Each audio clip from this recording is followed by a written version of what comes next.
Hello friends, எங்கே இப்போ கொள்ளையடிக்க போகிற மாதிரி டிப்டாப்பாக கிளம்பிகிட்ருக்கோன்னு பார்த்தீங்கன்னா மீன் வாங்குறதுக்காக தான்.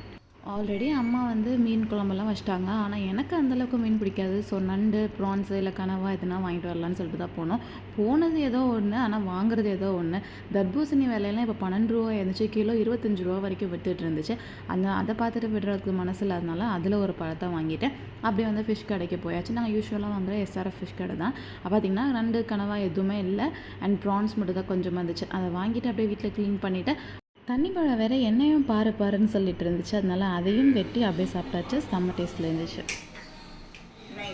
பழம் பார்க்க சாரி வாட்டர் மெலன் வாங்குறப்போ இந்த லைன்ஸ்லாம் கொஞ்சம் நல்லா ஒய்டாக இருக்கணும், எல்லோயிஷாக இருக்கணும். நானே ரொம்ப பச்சை பச்சையாக இருக்கக்கூடாது. இந்த அடிப்பாட்டில் வந்து இந்த மாதிரி நல்லா எல்லோயிஷாக இருக்கணும். க்ரீனாக இருந்துச்சுன்னா இன்னும் விலையெல்லாம் இருக்கும். அப்படி இருந்தால் தான் உள்ள இந்த மாதிரி நல்லா ஸ்வீட்டாக இருக்கும் அப்படின்னு யார் சொன்னாங்க.